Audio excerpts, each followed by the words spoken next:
واجعلنا من الذين Cepeng sekedar. يستمعون القول فيتبعون أحسنه وادخلنا برحمتك في عبادك الصالحين. Bapak-bapak, ibu-ibu, jamaah pengajian Ahad pagi BCM kalian Kota Semarang yang dirahmati oleh Allah Subhanahu wa taala. Sebelumnya saya mohon izin ini karena banyak para masyayikh ustaz ini. Ada Ustaz Yusuf Isman ini. Jadi mohon sampaikan hal yang sedikit yang saya ketahui. Bapak-bapak, ibu-ibu yang dirahmati oleh Allah Subhanahu wa taala, alhamdulillah kita bersyukur pada Allah Subhanahu wa taala pada pagi hari ini bisa bersilaturahim, bisa berkumpul di ruangan gedung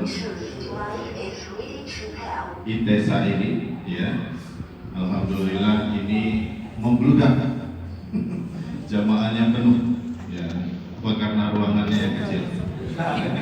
Ya, tapi kalau yang saya lihat, alhamdulillah ini semakin hari semakin banyak jamaah yang hadir dalam pengajian Ahad pagi yang diadakan oleh BCM ini. Mudah-mudahan suatu saat nanti BCM kalian kemudian memiliki masjid ya yang besar, yang representatif, yang di pinggir jalan besar. Nah, itu luar biasa. Ternyata samping aneka itu adalah lahan kosong itu. Nah, itu kalau jadi masjidnya BCM kalian luar biasa. Insya Allah nggak ada lah kejadian kayak di Samalanga itu ya. Di Aceh, Muhammadiyah mau mendirikan masjid malah dilarang. Kita berdoa pada Allah Subhanahu wa taala. Tidak ada yang tidak mungkin kalau Allah sudah berkehendak dan apabila kita berikhtiar dengan sekuat tenaga. Ini ikut ngomong ini, saya ngomong dia ikut ngomong. Jadi yang mau didengar apa? Salam bersalam hendaknya senantiasa kita sampaikan pada junjungan kita Nabi besar Muhammad Sallallahu Alaihi Wasallam. Bapak-bapak, ibu-ibu yang dirahmati oleh Allah Subhanahu Wa Taala, pada pagi hari ini saya akan mengangkat tema tentang korupsi dalam hukum Islam. Ini tema ini ngeri-ngeri sedap, ya. Sebab saya juga sebagai PNS ya, khawatirnya menyampaikan ini malah ikut melakukan atau ikut terlibat. Ya bisa, langsung dibalasnya. Ya, baru-baru ini ada pengacara ya yang memiliki podcast Rumah Pancasila, itu luar biasa ya. Kalau berbicara mengenai penegakan hukum, pemberantasan korupsi, tahunya ikut OTT, ikut tertangkap tangan gitu ya. Nah, ini ngeri-ngeri sedap ini memang kajian ini. Tapi kalau menurut saya memang ini perlu disampaikan. Kenapa perlu disampaikan? Ya karena kita melihat ini sudah begitu tingkat korupsi di Indonesia itu sudah begitu tinggi, ya begitu tinggi dan hampir merata dilakukan. Bahkan kalau kita lihat ini hanya beberapa kasus, tapi mohon maaf ya kalau ada yang tersinggung atau apa. Misalnya kasus Hakim Agung yang baru-baru ini OTT, kemudian diikuti dengan pengacara yang memiliki Rumah Pancasila itu ya. Padahal Hakim Agung itu apa kurangnya? Pengetahuan tentang hukum. Orang udah jadi Hakim Agung itu kan berarti pengetahuannya itu sudah sangat-sangat menguasai masalah korupsi, masalah hukum dan sebagainya hingga diangkat menjadi Hakim Agung. Kemudian ada kasus wanita emas. Ya, saya pikir apa karena dia kalungnya emas, ya anting-anting, gelangnya emas, ya atau semuanya dari emas, ya. Ternyata wanita emas itu dia partai yang singkatannya emas ya, yang baru saja ditangkap karena kasus proyek jalan tol Semarang Demak. Ya, jalan tolnya belum jadi loh, tapi kasusnya sudah ada.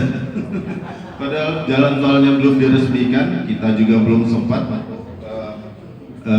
mencoba. tapi kasusnya sudah ada. Ada juga kasus OTT Rektor Unila itu ya, Rektor Unila, siapa namanya, nggak usah disebut, nggak usah inisial ya. Pokoknya mungkin sudah kita ketahui.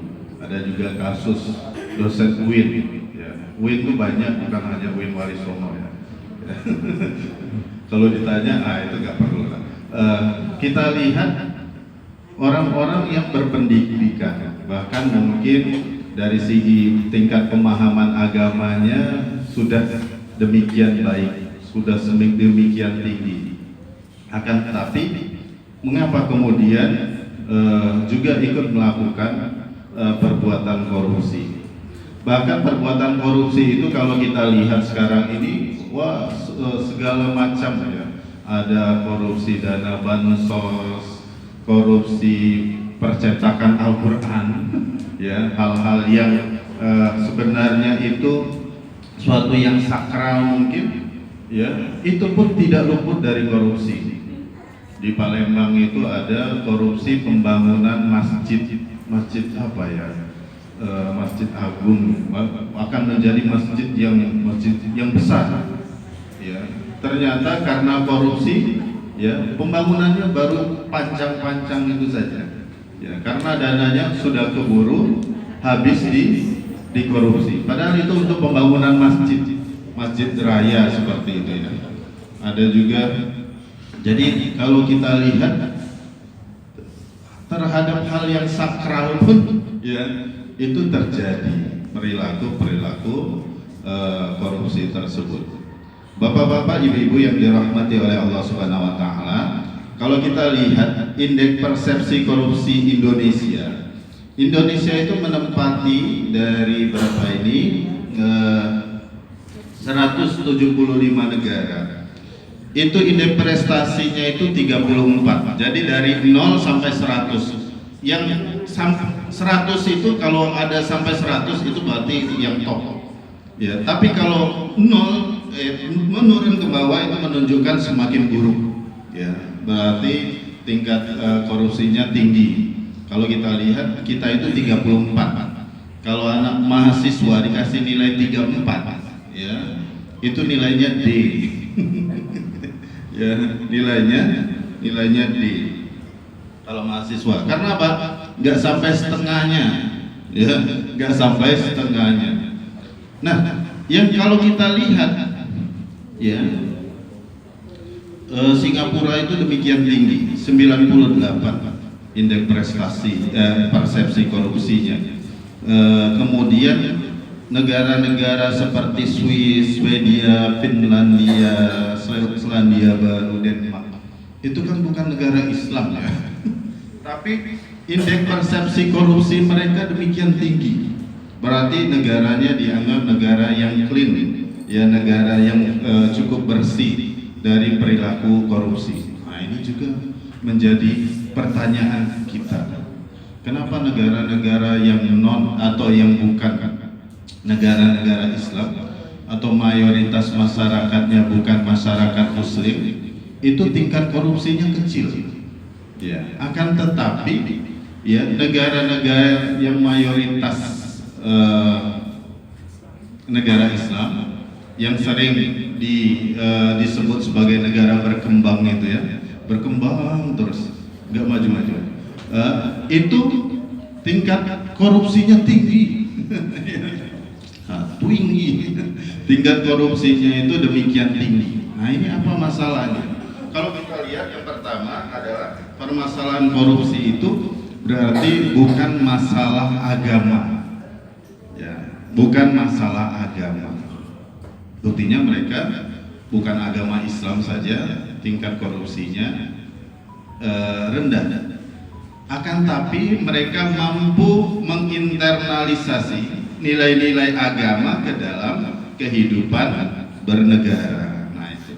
Yang nilai-nilai agama terkait dengan masalah korupsi itu ada di dalam agama Islam. Akan tapi, ya, nilai-nilai itu tersimpan di Al-Quran, di dalam hadis Nabi, ya, tidak keluar kemudian muncul di lembaga pemerintahan, muncul di kantor, muncul di universitas seperti itu.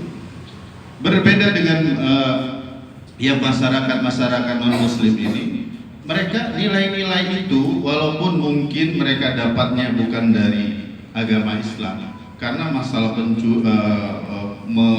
mengambil hak orang lain dan sebagainya itu mungkin suatu masalah yang umum gitu ya. Kebaikan-kebaikan itu hal-hal yang umum, yang itu kemudian mampu mereka dibawa ke pasar, dibawa ke kantor, ke sekolahan dan sebagainya, hingga kemudian indeks persepsinya menjadi meningkat. Negaranya adalah negara yang bersih, negara yang sedikit tingkat korupsinya. Bapak-bapak, ibu-ibu yang dirahmati oleh Allah Subhanahu wa taala, kalau kita lihat sekarang ini memang ya tingkat korupsi di Indonesia itu semakin hari semakin meningkat ya, dan ini mungkin ya, ini saya pura-pura sebagai pengamat ini, mungkin akan semakin meningkat dengan mendekatnya tahun politik ya, dengan tahun politik itu kemudian yang namanya sogokan, suap, ya, serangan fajar dan sebagainya itu semakin meningkat ya, menggunakan fasilitas negara untuk kepentingan pribadi atau golongan dan sebagainya juga akan semakin meningkat. Mungkin seperti itu, tapi mungkin juga saya salah, sebab saya juga sebenarnya bukan pengamat. Bapak-bapak, ibu-ibu yang dirahmati oleh Allah Subhanahu wa taala. Lalu apa yang dimaksud dengan korupsi? Ya, ini saya ambil dari laman KPK ya. Kata korupsi berasal dari bahasa Latin corruptio atau corruptus. Corruptio memiliki arti beragam, yakni tindakan merusak atau menghancurkan. Nah, itu secara bahasanya ya. Kalau dalam bahasa agama, dalam bahasa kita Al-Quran itu al-fasad, fasadun ya, fasad itu artinya kerusakan. Nah, ini hampir sama, yaitu tindakan merusak atau menghancurkan. Akan tapi memang fasad itu kan umum ya, hingga kalau korupsi itu biasanya diungkapkan dengan al-fasad al-mali wal idari atau fasadul idari wal mali, kerusakan administrasi dan keuangan. Nah, itu identik dengan korupsi. Sebab ada fasad al-ijtimai, kerusakan masyarakat, fasad masalah apalagi ekonomi, pendidikan dan sebagainya. Akan tapi ini memiliki kesamaan, bahwasanya secara bahasa korupsi itu adalah fasad, ya, sesuatu yang merusak dan sesuatu yang menghancurkan. Ya, memang kalau kita lihat daya rusaknya luar biasa. Yang namanya korupsi itu merusak mental, merusak masyarakat, ya, merusak apalagi seharusnya jalannya kualitas nomor 1 menjadi kualitas nomor 3 dan seterusnya.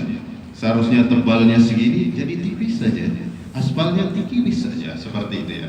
Seharusnya jembatannya itu pakai yang baja, akan tapi karena dikorupsi pakai besi yang tipis saja ya, hingga dalam seminggu kemudian hancur atau jembatannya roboh. Nah, itu fasad ya, merusak atau menghancurkan, dan bisa jadi kemudian menghancurkan suatu negara. Korupsi itu bisa menghancurkan suatu negara. Yang terbaru, negara mana yang kemudian presidennya melarikan diri itu? Sri Lanka ya. Itu diantaranya karena perilaku korupsi para pejabatnya, hingga anggaran atau dana yang seharusnya dialokasikan untuk masyarakat itu tidak ada ya, anggarannya tidak ada, hingga kemudian itu kalau kemudian perilaku korupsi itu terus bisa bangkrut, bisa menimbulkan kebangkrutan bagi negara.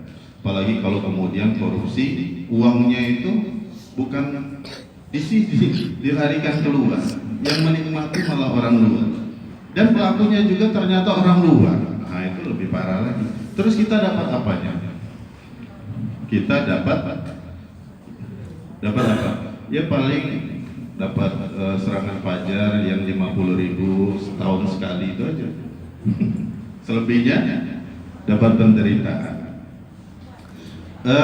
Bapak-bapak, ibu-ibu yang dirahmati oleh Allah Subhanahu wa taala, kemudian korupsi juga diartikan kebusukan, keburukan, kebejatan, ketidakjujuran, dapat disuap, tidak bermoral, menyimpang dari kesucian, kata-kata. Wah, ini semuanya adalah hal-hal yang buruk seperti itu. Kemudian kata korupsio masuk dalam bahasa Inggris menjadi corruption, atau dalam bahasa Belanda menjadi korupsi. Ya, kata korupsi itu kemudian di bahasa Indonesia menjadi korupsi. Ini adalah penyelewengan atau penyalahgunaan uang negara, perusahaan, organisasi dan sebagainya untuk kepentingan pribadi atau orang lain. Ya, untuk kepentingan pribadi atau orang lain. Jadi di sini penggunaan atau penyalahgunaan uang negara, perusahaan, organisasi dan yayasan sebagainya untuk kepentingan pribadi atau orang lain. Tapi bisa juga, walaupun nggak harus uang negara ya. Kalau misalnya uang organisasi ya itu kemudian, karena kita di sini ada yang negeri, ada yang swasta ya. Kalau pola-polanya sama ya, uang itu sebenarnya uang organisasi, uang umat, kemudian digunakan untuk kepentingan pribadi ya, itu juga atau keuntungan pribadi masuk dalam kategori korupsi. Nah, tadi sebagaimana yang saya sampaikan, secara bahasa, dalam bahasa Arab itu al-fasad al-mali. Kalau dalam bahasa Al-Quran, korupsi itu ya sering dipahami dengan istilah ghulul. Wa may yaghlul ya'ti bima ghalla yaumal qiyamah. Wa may yaghlul, barang siapa yang melakukan ghulul ya. Jadi ghulul itu secara bahasa itu artinya, awalnya ghulul itu terkait dengan ghanimah, harta rampasan. Jadi harta rampasan itu sebelum dibagi itu sudah diambil dulu sama orang yang orang dalamnya ya. Orang dalamnya itu sudah diambil dulu untuk kepentingan dirinya ya. Secara bahasa juga bermakna khianat. Ghulul itu bermakna khianat. Dan para ulama banyak menggunakan kata ghulul ini untuk ketika pembahasan mengenai korupsi. Dalam Al-Quran, wa may yaghlul, barang siapa yang korupsi ya'ti bima ghalla yaumal qiyamah, maka dia akan datang dengan apa yang dia korupsi pada hari kiamat ya. Kalau yang kita korupsi HP, laptop, masih enak kita membawanya, bisa masuk ke saku atau dibawa pakai tas. Tapi kalau yang dikorupsi itu semen, batu bara, gimana membawanya itu? Ya. Itu atau jembatan, berat sekali itu bawahnya ya. Secara istilah yang jadi fasad itu lawan dari sholah, yang artinya baik, kerusakan. Korupsi itu adalah kerusakan, sedangkan lawannya adalah sholah, tidak korupsi, akan artinya adalah suatu yang baik. Secara istilah, korupsi itu istiglalus sultan min ajlil makasib wal manafi al khas ya, di mana penguasa, orang yang memiliki kekuasaan, memiliki akses, itu menggunakan ya kekuasaannya min ajlil makasib, dalam rangka untuk mendapatkan penghasilan atau kemanfaatan al khas, untuk kepentingan dirinya pribadi ya. Jadi itu yang dimaksud dengan korupsi. Bapak-bapak, ibu-ibu yang dirahmati oleh Allah Subhanahu wa taala, lalu apa sebab terjadinya korupsi? Sebenarnya banyak teori ya. Teori yang disampaikan, ada teori GON ya. GON itu singkatan dari greedy, kerakusan, ketamakan ya, rakus ya, ataupun tamak. opportunity, kesempatan, need, adanya kebutuhan, dan exposure. Jadi kalau greedy itu ya Pak, kenapa dia? Ya karena rakus. Walaupun gajinya sudah dinaikkan tinggi, dapat tunjangan luar biasa. Istilahnya pejabat kita di Indonesia itu ya, semakin tinggi jabatannya itu semakin gratis hidupnya. Ya Bapak-bapak Ibu. Jadi yang lebih kaya itu justru masyarakatnya. Karena masyarakatnya semuanya pakai biaya pribadi. Tapi masa pejabat kita semakin tinggi itu semakin gratis hidupnya. Ya, ada uang transport, ada uang makan, ada uang kunjungan, ada uang beli baju, ada uang renovasi rumah, ada uang komunikasi. Pokoknya semuanya gratis. Ya, seperti itu. Padahal sudah mendapat fasilitas demikian, gajinya juga sudah semakin demikian tinggi, ya. Gaji Pertamina itu konon bilangnya bisa sampai ya dalam 1 bulan itu. Tapi ada juga kasus korupsi di Pertamina, ya. Anggota dewan, kepala daerah yang itu sudah tinggi, tunjangannya sudah juga tinggi, akan tapi masih juga terjadi kasus korupsi. Itu karena sebab apa? Greedy. Ya, greedy itu artinya ketamakan, tamak ataupun rakus. Ya. Jadi kalau di dalam ayat Al-Quran, wa tuhibbunal mala hubban jamma, dan mencintai harta dengan kecintaan yang berlebih-lebihan. Berarti kalau cinta biasa saja silakan. Al-Quran, agama Islam tidak melarang kita mencintai harta, karena itu merupakan fitrah manusia. Ya, coba Bapak kalau di depan itu ditawari mau ambil Innova atau sepeda Mio, pasti kita milih Innova kan? Ya. Ya. Atau mau gaji 100 juta atau 1 juta, pasti kita milih yang 100 juta. Itu fitrah manusia. Itu kita tidak dilarang mencintai, tapi jangan hubban jamma, jangan kecintaan yang berlebihan, cinta buta istilahnya. Cinta buta itu pokoknya halal haram hantam, ya, itu cinta buta. Di dalam hadis Nabi dikatakan anak Adam itu kalau ditawari 1 lembah emas, 1 gunung emas, niscaya mereka akan minta 2. Kalau ditawari 2 pasti minta 3, dan tidak akan berhenti sampai mulutnya penuh dengan tanah. Apa maksudnya mulut penuh dengan tanah itu? Sampai meninggal. Ya kan, kalau kita sudah meninggal saat dikubur itu kan di tanah itu, hingga sudah ketutup, sudah tidak mungkin lagi menambah. Nah, itu karena faktor ketamakan, karena faktor kerakusan. Kalau tamak dan rakus ini penyelesaiannya adalah ya agama, ya bagaimana kemudian tidak menjadi orang yang tamak dan rakus. Ada opportunity, ada kesempatan. Itu kan sering kejahatan terjadi bukan karena apa, tapi karena adanya kesempatan. Itu diantaranya karena adanya kesempatan, karena pengawasannya yang lemah, bisa saja seperti itu. Tidak adanya transparansi, tidak dituntut adanya laporan dan sebagainya. Wah, itu semakin semangat untuk opportunity, karena adanya kesempatan.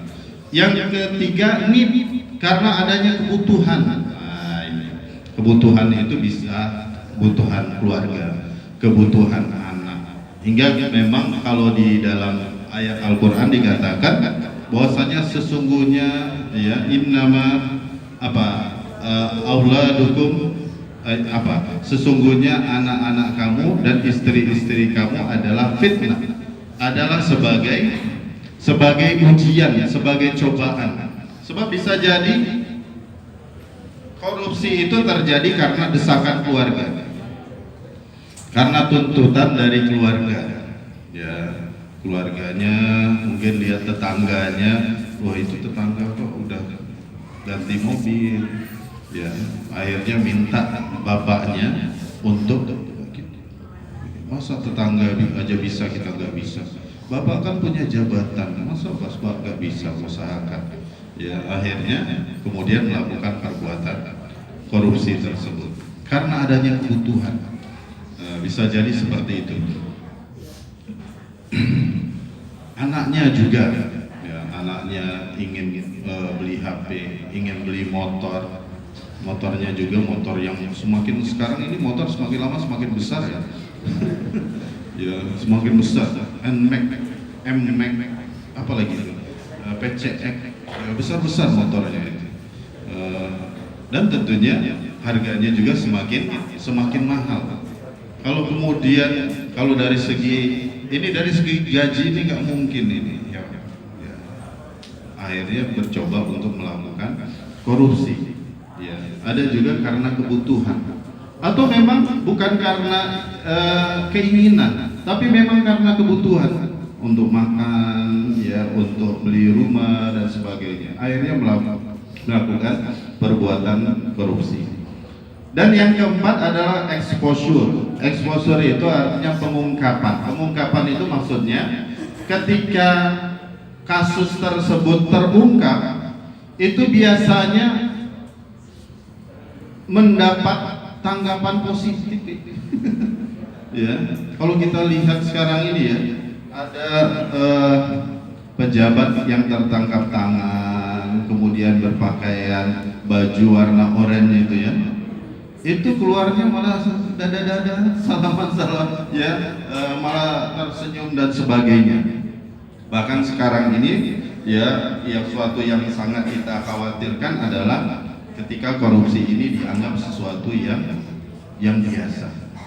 Apalagi kalau misalnya penegakan hukumnya tidak kuat, ya, dengan mudahnya memberi diskon dari 10 tahun jadi 4 tahun, kemudian 2 tahun udah bebas.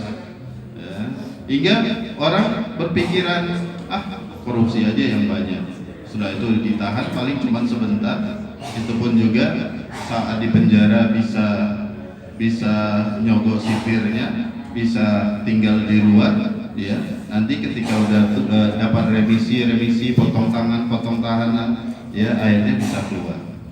Hal-hal yang tersebut yang membuat bukan efek jerah, menjadi tidak jerah orang melakukan perbuatan korupsi. Nah, ini GOT gitu ya. Greedy, opportunity, need, dan exposure. Yang teori berikutnya ada teori tentang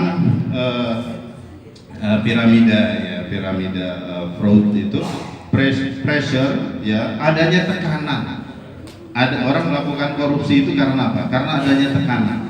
Kamu kalau nggak ngasih saya, ya, kalau nggak ngasih uang pelicin, nggak ngasih uang ini, proyek kamu nggak akan saya luluskan, nggak akan saya setujui, ya, itu adanya tekanan, ya.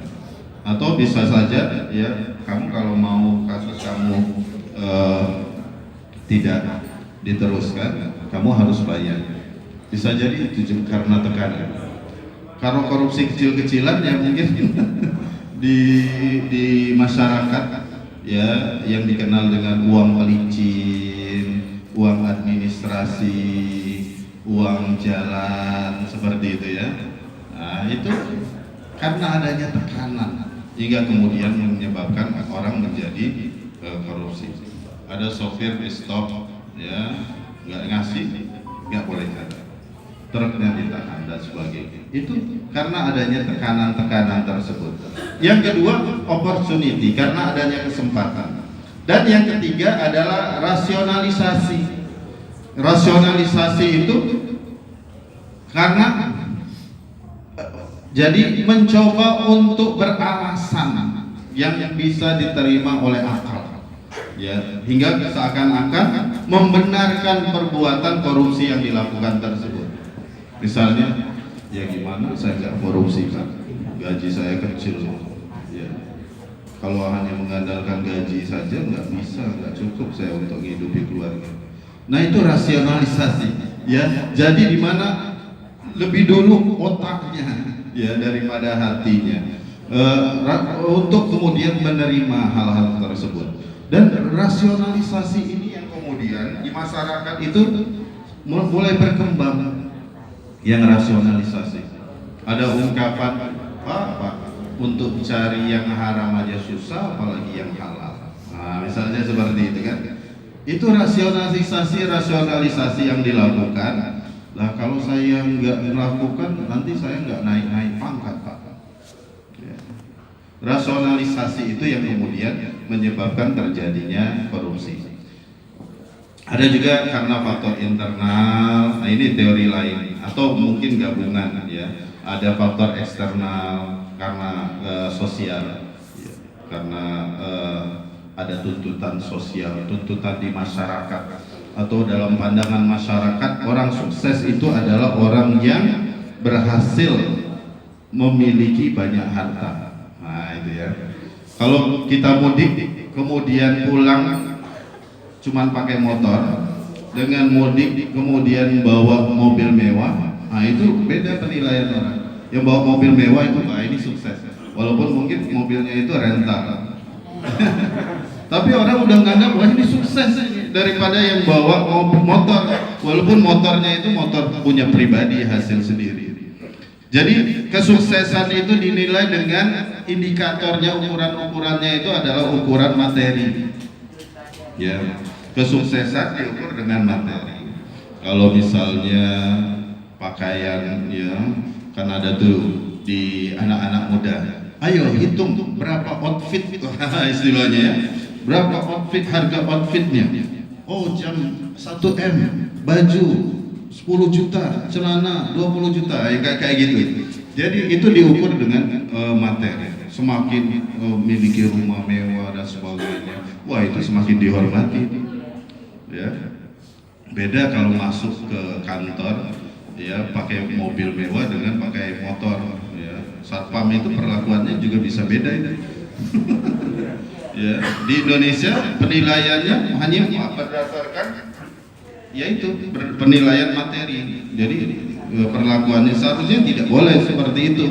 Ya, mungkin satpam di negara maju, siapapun yang datang, baik dia jalan kaki, pakai motor, pakai mobil, itu perlakuannya tetap sama. SOP, karena sudah ada SOP. Tapi di kita itu bisa beda, Pak. Ya. Kalau yang bawa motor, Bapak tunggu sini aja, tunggu sini dulu di pos satpam. Nanti kalau ini baru dipanggil.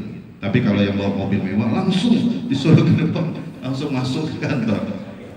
Nah, hal-hal tersebut, ya penilaian sosial itu juga bisa memicu ada terkait dengan masalah hukumnya yang tidak menjerahkan, kemudian terkait dengan masalah ekonomi, ya masalah ekonomi yang semakin berat.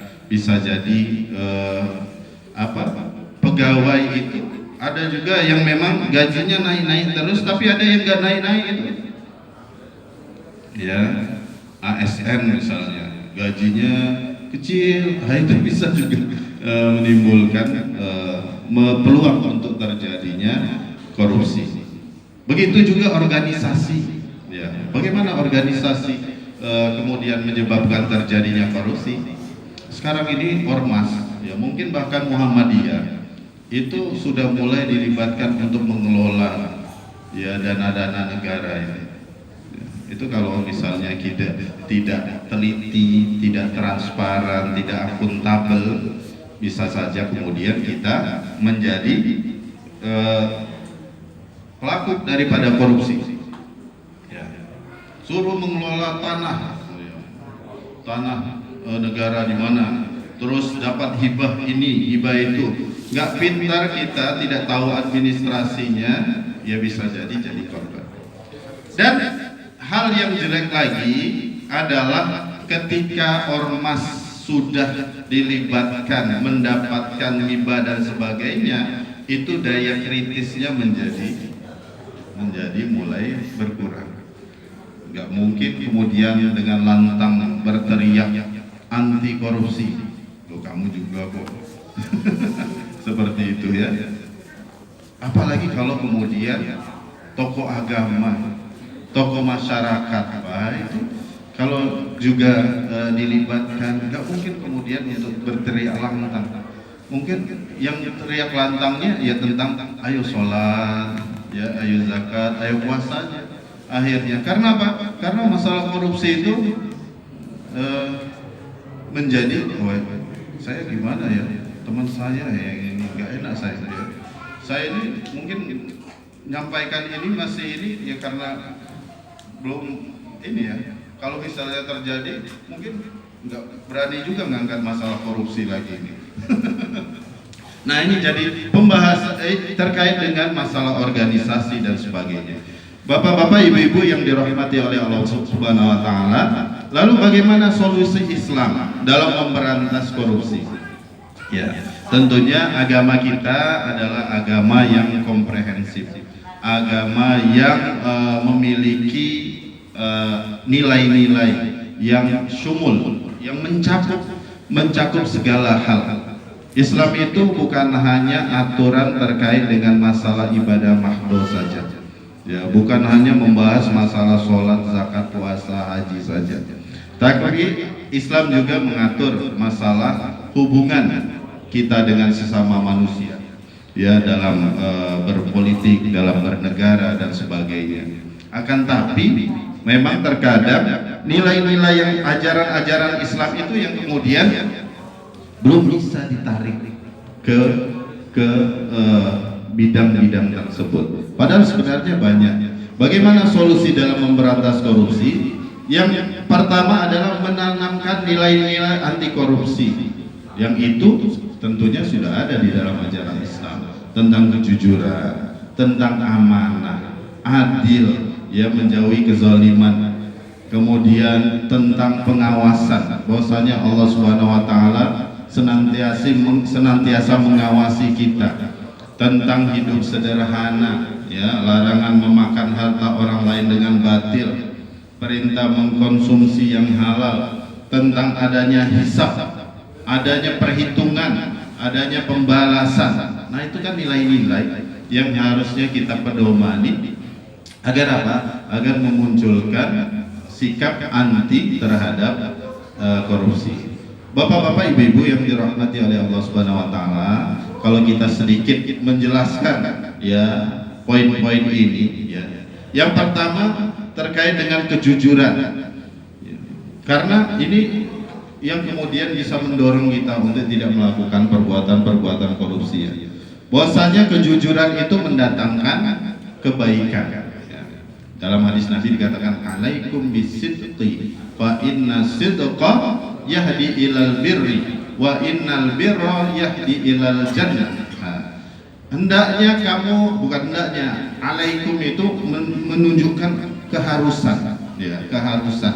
Haruslah kamu sekalian itu berlaku jujur, kata Nabi.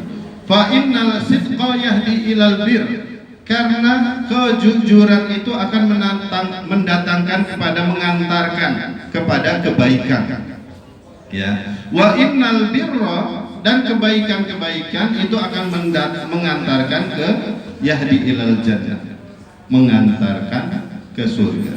Wala yazalul, dan senantiasalah seorang berlaku jujur hingga dicap atau ditulis di sisi Allah sebagai orang yang jujur.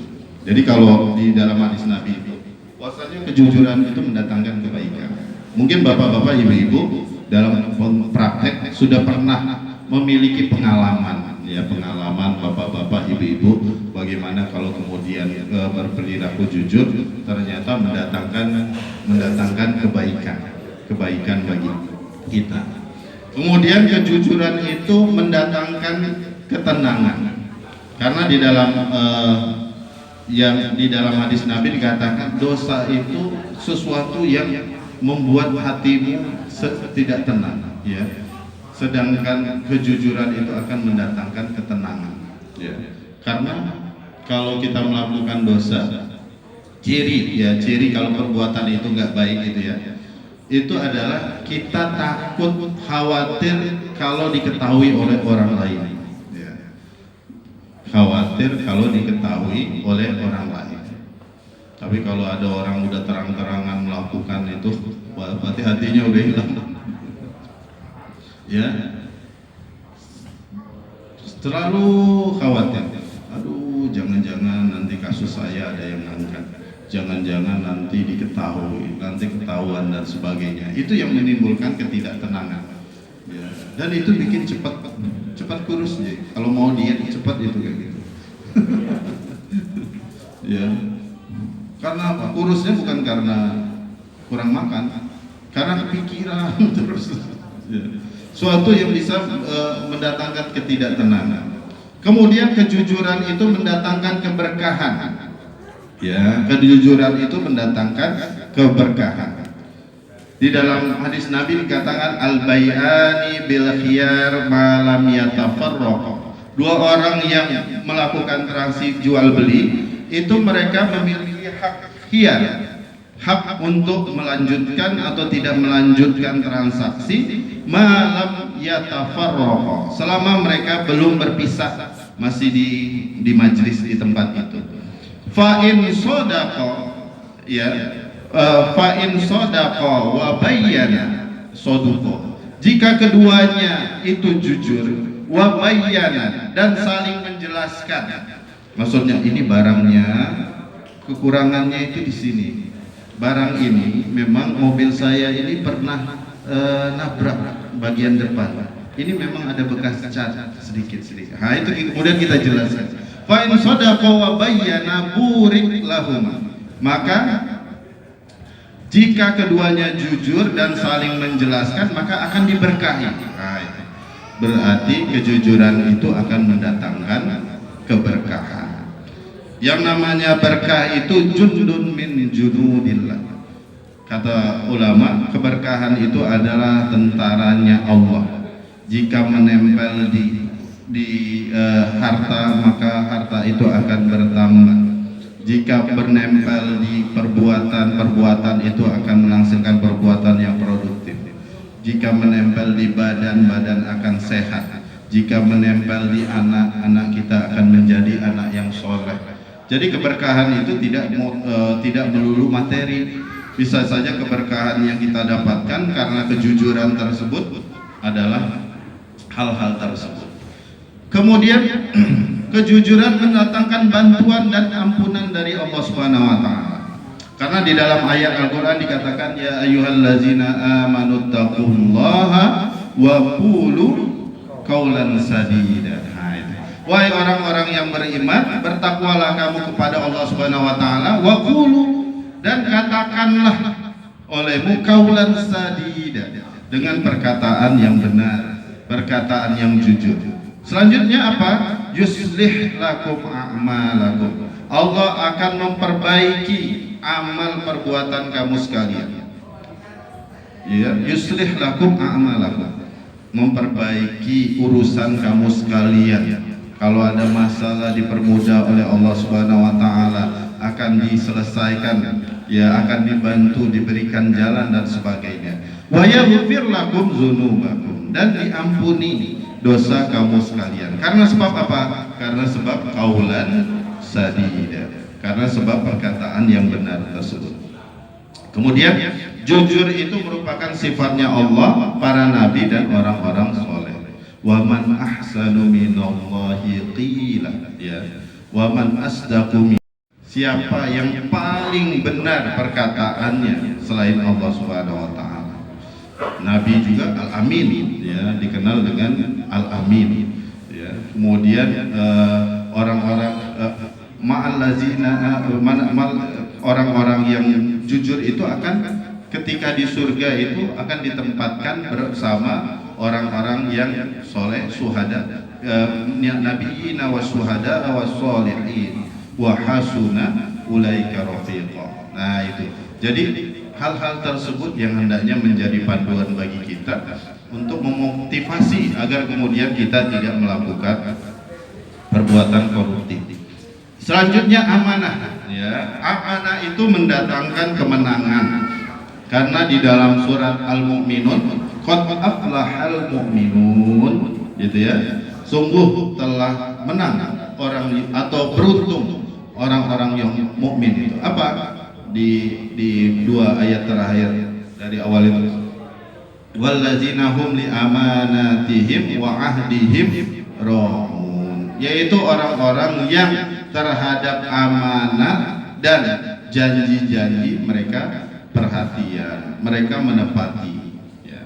Kemudian amanah itu merupakan sifat orang mukmin, kebalikannya atau dan kalau khianat itu merupakan sifat orang munafik. Ayatul munafiqi salasun, nah, diantaranya iza tamana khana, apabila orang itu diberi kepercayaan maka dia akan khianat. Nah, ini berarti kalau kita amanah itu merupakan sifat daripada orang mukmin.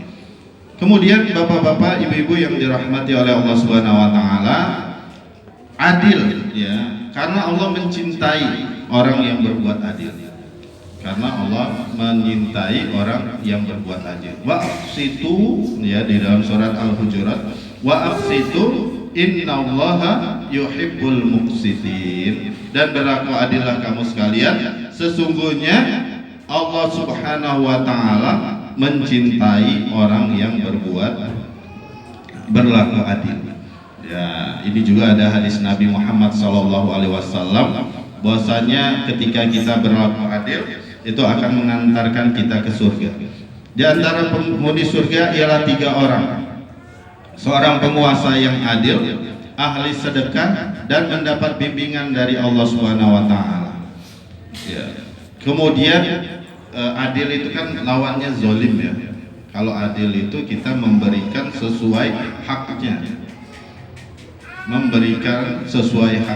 sedangkan zolim itu kita memberikan tidak sesuai dengan haknya, itu curang, zolim ya. Di dalam hadis Nabi dikatakan wattaquz zulma fa inna zulma zulumatun yaumal qiyamah, dan takutlah akan kezoliman karena sesungguhnya kezoliman itu akan mendatangkan kegelapan ya, mendatangkan kegelapan pada hari kiamat.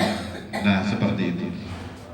Jadi ini yang harus kita perhatikan, apalagi kalau misalnya bapak-bapak, ibu-ibu dipercaya memegang jabatan yang itu ada anak buahnya, ada anggotanya, ada masyarakatnya, seperti itu. Maka yang harus kita jadikan perhatian adalah hendaknya kita berlaku adil. Karena adil itu perintah, ya. Adil itu adalah perintah yang secara jelas disebutkan di dalam ayat Al-Qur'an. Innallaha ya'murukum an tu'addul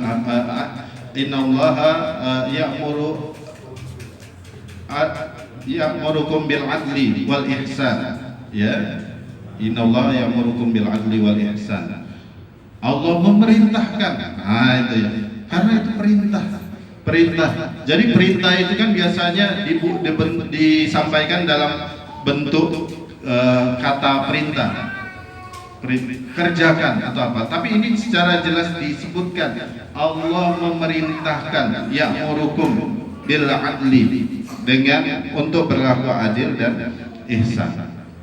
Jadi kenapa? Ya karena dan kalau kita lihat memang perilaku zalim itulah yang mendatangkan kesengsaraan, yang mendatangkan kehancuran. Yang itu terjadi di dalam praktek korupsi. Dana bansos dikorupsi. Akhirnya masyarakat miskin yang seharusnya mendapat haknya tidak mendapat haknya. Nah, itu kan luar biasa itu. Belum lagi nggak tahu PLT itu selalu setiap tahun tidak tepat sasaran. Ya.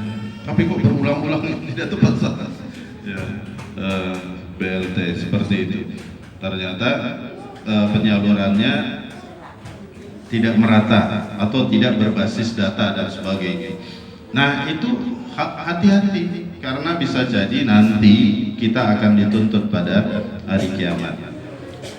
Bapak-bapak, ibu-ibu yang dirahmati oleh Allah Subhanahu wa taala, selanjutnya adalah hendaknya ya dalam rangka menanamkan nilai-nilai anti korupsi itu kita senantiasa merasa diawasi oleh Allah Subhanahu wa taala. Ini bacanya dari kiri ke kanan ya. Karena apa? Karena saya yang kebetulan yang apa itu istilahnya, office-nya lagi bermasalah, jadi dia nggak bisa membaca Arab. Jadi bacanya itu ya diantaranya bahwasanya semua yang ada di muka bumi ini semuanya diketahui oleh Allah Subhanahu wa taala. Ya'lamu ma yaliju fil ardi wa ma yakhruju minha wa ma yanzilu minas sama'i wa ma ya'ruju fiha wa huwa ma'akum aina ma kuntum wallahu bima ta'maluna basir. Nah itu. Bahwasanya Allah Subhanahu wa taala mengetahui apa-apa yang ada di dalam perut bumi, wa ma yakhruju minha, dan apa-apa yang keluar dari perut bumi, wa ma yanzilu minas sama, dan apa-apa yang turun dari langit, wa ma ya'ruju fiha, dan apa-apa yang naik, wa huwa ma'akum aina ma kuntum. Dan Allah Subhanahu wa taala senantiasa bersama kamu sekalian di mana saja kamu sekalian berada. Wallahu bima ta'maluna basir. Sesungguhnya Allah Subhanahu wa taala terhadap apa-apa yang kamu kerjakan itu basir, maha melihat. Oh, itu dua ya. Pernyataannya itu dua. Allah bersama kita di mana saja kita berada. Yang kedua, Allah maha melihat apa-apa yang kita kerjakan. Itu aja modal untuk kita sampaikan kepada anak-anak kita. Ya, sesungguhnya Allah senantiasa bersama kita. Mungkin kita tidak bisa mengawasi anak kita 24 jam. Jangankan itu, anak kita keluar aja ke jalan kita sudah tidak tahu. Akan tapi kalau kita tanamkan sesungguhnya Allah bersama kamu. Ya, Allah maha melihat terhadap apa-apa yang kamu kerjakan. Nah, itu bisa menjadi sebagai kontrol kita terhadap apa-apa yang kita lakukan. Kemudian di dalam surat Al-Mulk, wa asirru qaulakum awijjaharu innahu alimun bizatis sudur. Ya, wa asirru qaulakum, dan kamu sekalian sir, rahasiakan ya, ngomongnya diam-diam ya. Itu duitnya disembunyikan di dalam kamus bahasa Inggris. Ya, awijharu, atau kamu sekalian terang-terangan menyampaikan ya, innahu alimun bizatis sudur. Sesungguhnya Allah Subhanahu wa taala mengetahui apa yang ada di dalam hati kita. Nah, itu. Jadi senantiasa diawasi oleh Allah Subhanahu wa taala. Kemudian di dalam surat Al-Mujadalah disebutkan, alam taro, apakah kamu sekalian tidak mengetahui, annallaha ya'lamu ma fis samawati wa ma fil ard. Sesungguhnya Allah Subhanahu wa taala mengetahui apa-apa yang ada di langit-langit dan di bumi.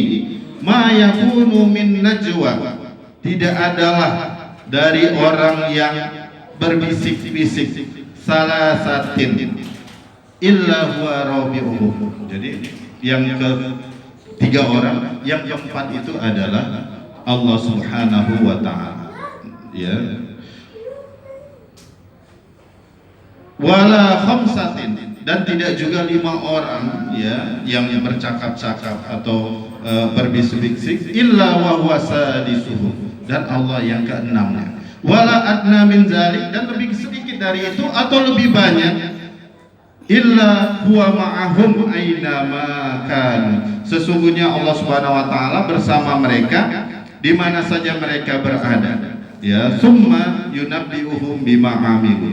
Kemudian Allah Subhanahu wa taala akan mengabarkan apa-apa yang mereka kerjakan yaumal qiyamah, pada hari kiamat. Innallaha bikulli syai'in alim. Sesungguhnya Allah Subhanahu wa taala terhadap segala sesuatu Syai'unnya itu menggunakan, kalau dalam bahasa Arabnya itu isim nakirah, ya, segala hal, ya, tidak tertentu. Aituma kunta itu ainama wa kaifama, ya, di mana saja dan dalam kondisi apapun, ya. Maka hendaknya kita senantiasa merasa diawasi atau diketahui oleh Allah Subhanahu wa taala.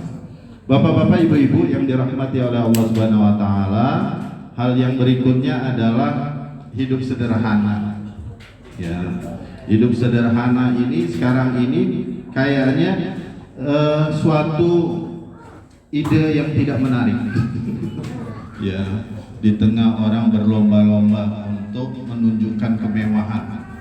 Ada selebriti bangun rumah 70M, ada yang ini bangun 50M, ya, ada yang ini bangun 10M. Tapi pondok tahfidz kita nggak jadi-jadi. Ya. Orang berlomba-lomba untuk mempertontonkan kepentingan pribadinya daripada amalnya.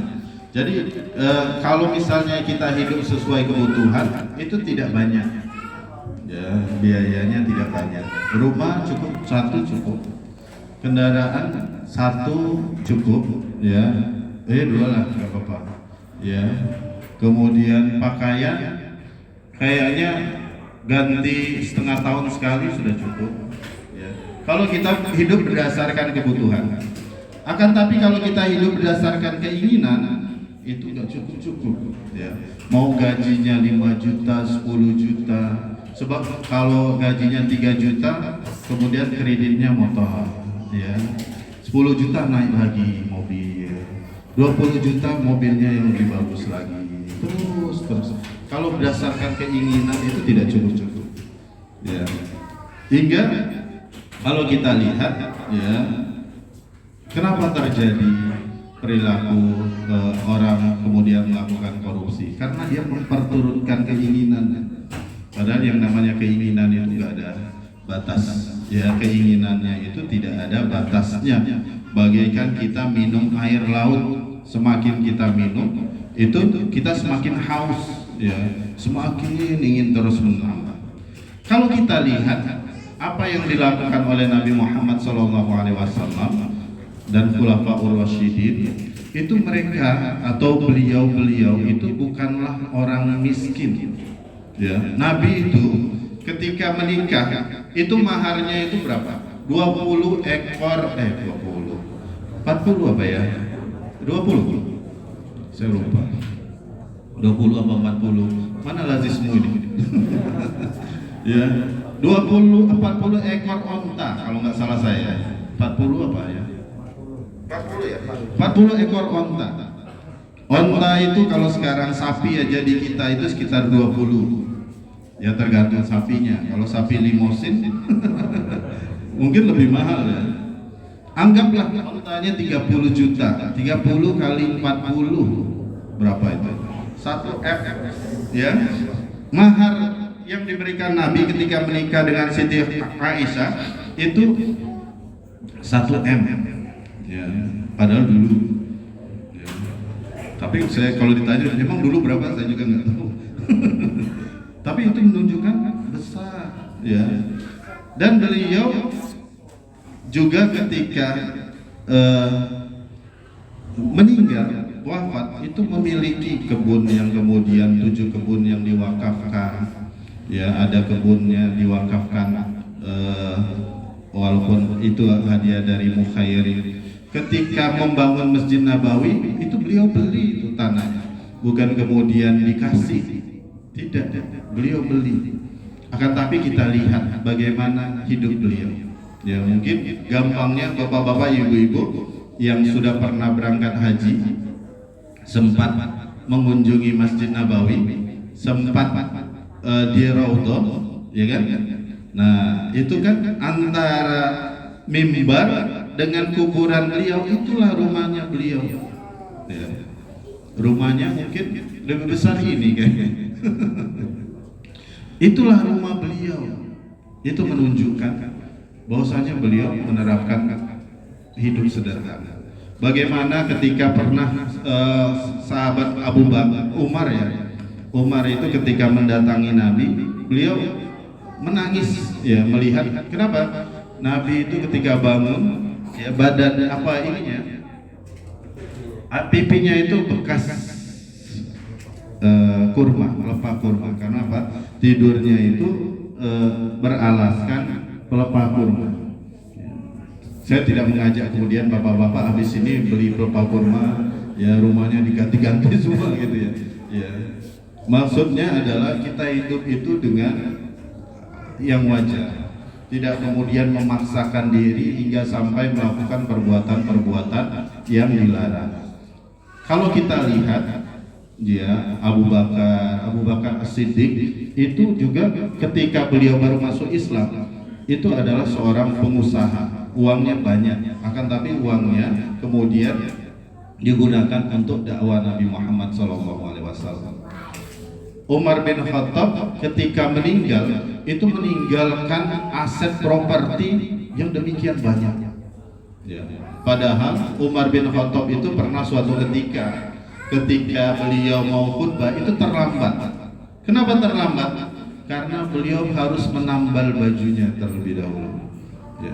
Di dalam riwayat dikatakan ada 12 tambalan. Ya. Salah satu tambalannya itu ditambal dengan kulit kambing atau apa, yang warnanya merah. Mungkin baju putih kok warna merah gitu. Ya, seperti itu. Itu menunjukkan bahwasanya mereka memang bukannya miskin, bukannya tidak mampu, akan tapi mereka mengambil pola hidup sederhana.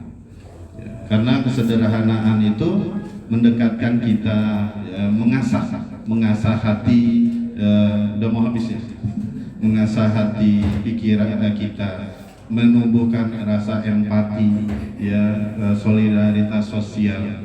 Tapi kalau misalnya kita dari rumah ke kantor, dari kantor ke rumah itu tidak pernah bersentuhan, ya, dari rumah dingin, masuk mobil dingin, sampai kantor dingin, kemudian keluar begitu terus, kita tidak merasakan bagaimana penderitaan orang-orang di luar kita seperti itu. Jadi karena bisa menimbulkan rasa empati, simpati seperti itu. Kalau itu yang diterapkan pemimpin, ya, berapa anggaran negara yang bisa dihemat, ya. Sebab pemimpin kita itu luar biasa, ya. Istrinya yang bukan jabat saja itu kalau berangkat bisa dikawal 2-3 mobil, ya, kayak Sambo. Mobilnya mobil mewah-mewah. Loh, apa urgensinya? Kenapa harus dikawal sampai dinyalain? Kenapa dia sekarat hingga harus ini pakai patwal dan sebagainya? Itu kan bukannya pemborosan. Kalau misalnya nggak perlu dikawal kan mobilnya pengadaannya nggak perlu banyak-banyak, ya, mobilnya mungkin bisa sedikit. Ini semakin banyak yang ngawal. Kalau polanya hidup sederhana, pemimpin itu mungkin banyak penghematan yang bisa dilakukan seperti itu. Nah, itu sebenarnya yang diajarkan. Jadi hal-hal yang sebenarnya bahkan Khalifah Abu Bakar itu ketika beliau mau meninggal atau bukan meninggal, ketika mau lepas dari beliau akan meninggal itu, beliau itu hanya meninggalkan 3 barang. Yang pertama budak, yang kedua onta tunggangan dan bejana. Sedangkan harta atau fasilitas negara itu kemudian semuanya dikembalikan ke Baitul Mal. Kalau kita sekarang ini ketika mau akhir jabatan itu berlomba-lomba mengalihkan fasilitas negara itu menjadi milik pribadi, ya. Tapi mereka mengembalikan seperti itu. Jadi kalau kita lihat mereka itu sederhana dalam hidup tapi kaya dalam amal soleh, ya, kaya di dalam amal soleh. Nah, itu mungkin bisa menginspirasi kita.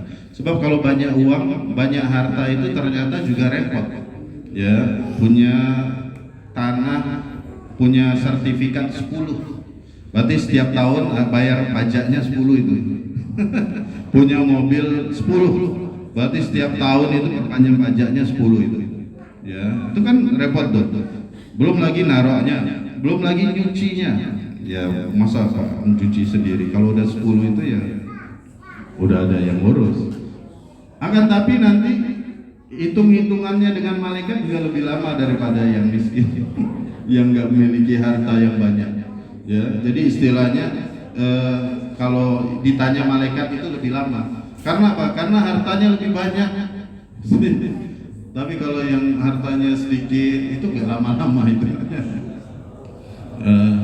Dan terkadang juga banyak harta itu menjadi sumber konflik.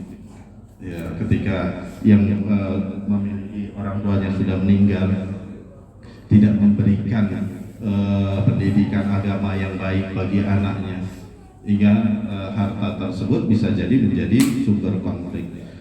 Bapak-bapak, ibu-ibu yang dirahmati oleh Allah Subhanahu Wa Taala, masih Pak, habis ya? 10 menit lagi. Saya habiskan ini ya. Selanjutnya adalah larangan memakan harta dengan batil. Ya. Nah ini di dalam surat Al-Baqarah ayat 188 Allah memerintahkan kita wala ta'kulu amwalakum bainakum bil batil, dan janganlah kamu sekalian memakan harta kamu sekalian dengan cara yang batil. Wa tudlu biha ilal hukam. Ini persis sekarang dengan praktek yang terjadi saat sekarang ini. Wa tudlu biha, dan engkau menyerahkan uang pelicin ya. Tudlu biha ilal hukam, kepada pemimpin hakim, ya. Agar apa? Litakulu fariqam min amwalin nasi bil itsmi, agar kemudian bisa memakan fariqam min amwalin nas, sebagian dari harta manusia, bil itsmi, dengan cara yang dosa, wa antum ta'lamun, dan kamu sekalian mengetahui. Kasih uang pelicin biar bisa menang proyek. Kasih uang pelicin. Coba kita ada kasus yang apa itu? Asuransi Jiwasraya, asuransi apa itu? Yang istilahnya dibobol sampai 52 triliun sekian itu ya. Dengan menawarkan skema apa itu? Ya, asabri dan sebagainya. Nanti uangnya ditempatkan di pasar saham apa seperti itu. Ternyata mungkin pejabat kita kurang ilmunya terkait itu, akhirnya dana tersebut habis hilang seperti itu. Nah ini persis sekali. Jadi untuk mengambil harta orang lain kemudian kasih uang ya ke penegak hukum, ya. Kasih uang kemudian agar atau kepada pejabat daerah agar kemudian dia bisa menang proyek, ya. Karena itu setelah dia dapat, dia juga ingin mengambil keuntungan. Akhirnya yang dikerjakannya tidak sebagaimana yang ditetapkan.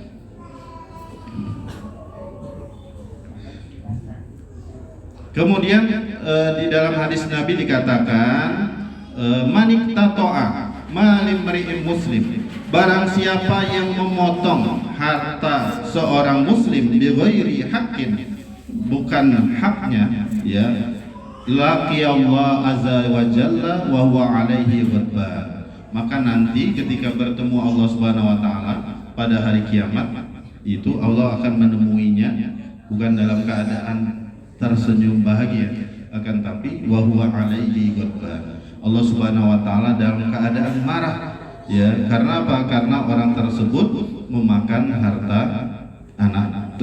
harta yang bukan hak. Ya, ini kemudian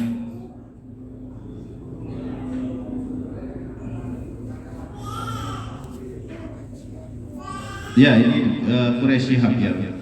Menceritakan ada seorang ibu ya, ditanya kenapa apa rahasia sukses anak-anaknya. Dia menyebutkan ada 3 hal. Yang pertama, kami tidak pernah memberikan makan yang haram. Yang kedua, kami selalu berdoa untuk dia dengan berkata bahwa semoga Tuhan membantumu. Kendati mereka nakal, kami selalu berdoa semoga Tuhan memberi hidayah. Ketiga, saya tidak pernah menuntut anak saya untuk mendapatkan ranking. Kalau ini nih, tapi fokusnya itu yang pertama itu. Yang pertama itu kami tidak memberikan makanan yang haram. Ya. Jadi menanamkan nilai-nilai tersebut agar kemudian kita tidak terdorong untuk melakukan perbuatan korupsi. Ya. Apalagi di dalam surat Al-Maidah disebutkan ya ayyuhalladzina amanu la tuharrimu thayyibati ma ahallallahu lakum wa la ta'tadu innallaha la yuhibbul mu'tadin. Wa kulu mimma razaqakumullah halalan thayyiban, dan makanlah dari apa yang telah Allah rizkikan kepadamu yang halal lagi baik, ya.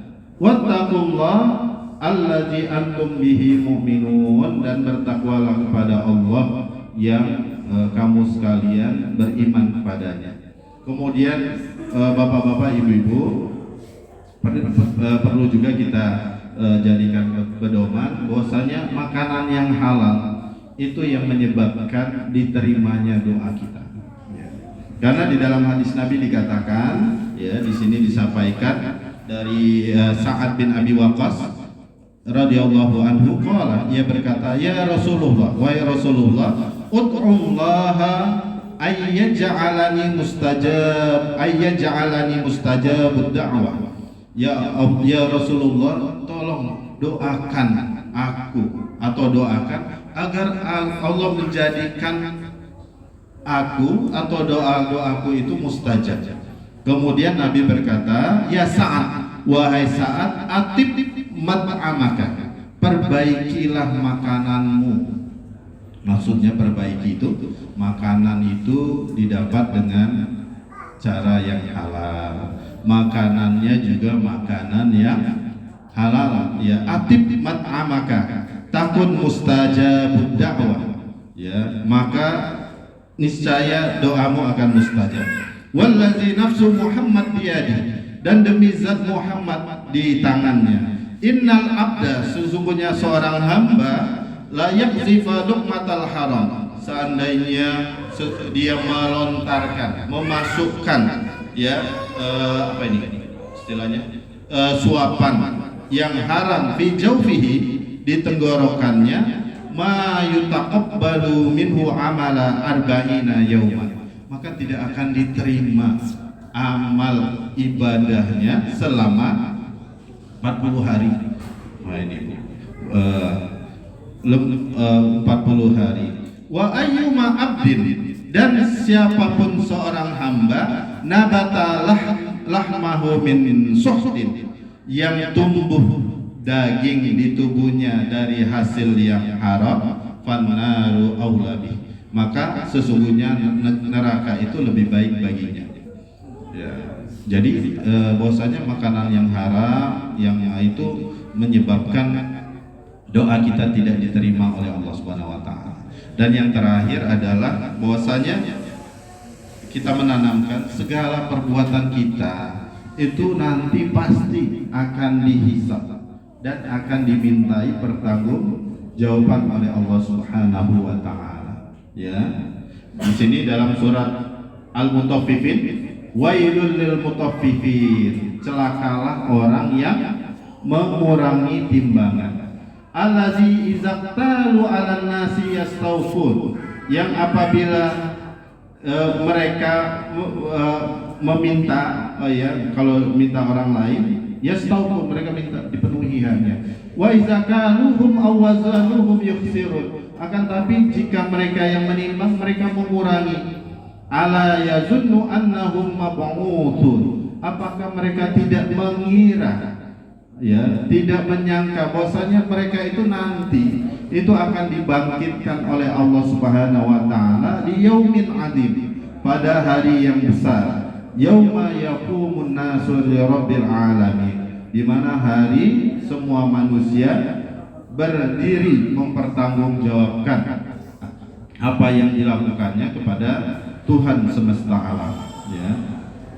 Kemudian yang lain dikatakan, ya, di dalam hadis Nabi dikatakan, man istakmalnahu minkum ala amalin, barang siapa yang kami pekerjakan atas suatu pekerjaan, jadi kita diangkat jadi pejabat, ya, jadi pemimpin daerah, jadi anggota dewan dan sebagainya, ya, ala amalin fakatamana, kemudian ia menyembunyikan dari kami mukhiton, ya, mukhiton itu apa ya, khayat itu untuk menjahit itu, ya, hanya sekedar jarum jahit saja.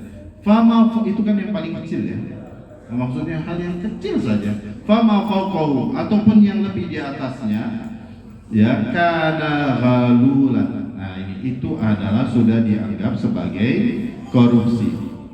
Ya'ti bihi yaumal qiyamah, maka dia akan diminta untuk mendatangkan pada hari kiamat, atau dia datang pada hari kiamat dengan apa yang dia korupsi tersebut. Bahkan pernah suatu ketika selesai perang Khaybar, itu para sahabat menyatakan ada seorang yang ikut berperang itu meninggal. Kemudian sahabat mengatakan fulan syahid, ya, si fulan ini syahid sampai 3 kali, fulan syahid, fulan syahid. Akan tapi ketika sampai kepada Rasulullah SAW, Rasulullah malah berkata, ya, bahwasanya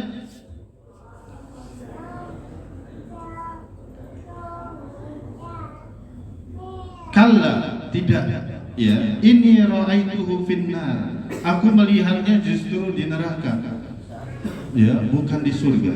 Kenapa?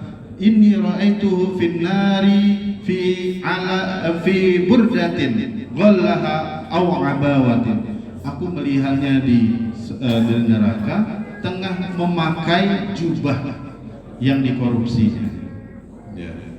Jadi ini menunjukkan perbuatan tersebut mengantarkan kepada korupsi. Bapak-bapak, ibu-ibu yang dirahmati oleh Allah Subhanahu wa taala, jadi itu menanamkan nilai-nilai anti korupsi yang itu memang porsinya lebih banyak karena itu terkait dengan penanaman nilai agama kita. Kemudian bisa solusi juga adanya contoh dari pemimpin, tapi contohnya itu benar-benar ini, ya. Jadi bukan hanya ucapan saja, tapi memang benar-benar murni, apa istilahnya itu. Jadi jangan saya berkomitmen memberantas korupsi, tapi korupsinya jalan terus, ya, seakan-akan tidak menunjukkan komitmen tersebut. Jadi adanya contoh dari pemimpin, kemudian penegakan hukum yang tegas. Kalau hukum kita itu kan bukannya memenjarakan, malah mungkin membuat orang jadi tergoda untuk melakukan, ya. Karena nanti kalau ketahuan bisa dapat remisi, dapat diskon, dapat kortingan dan sebagainya. Dan yang terakhir adalah internalisasi nilai-nilai agama dalam kehidupan bernegara pada bidang administrasi dan keuangan. Harus ditanamkan bahwasanya korupsi itu minal kabair, termasuk dosa besar. Jadi itu, ya, masuklah dalam jajaran dosa-dosa besar tersebut. Hingga kalau kemudian kita memandang demikian, maka kita akan berhati-hati untuk melakukan hal yang demikian. Bapak-bapak, ibu-ibu yang dirahmati oleh Allah Subhanahu wa taala, demikianlah apa yang bisa saya sampaikan. Saya juga dan kita semua berlindung kepada Allah Subhanahu wa taala. Mudah-mudahan kita tidak melakukan hal-hal yang masuk dalam kategori perbuatan korupsi dan senantiasa mendapat perlindungan dan keselamatan dari Allah Subhanahu wa taala. Demikian yang bisa saya sampaikan, kurang lebihnya saya mohon maaf. Assalamualaikum warahmatullahi wabarakatuh.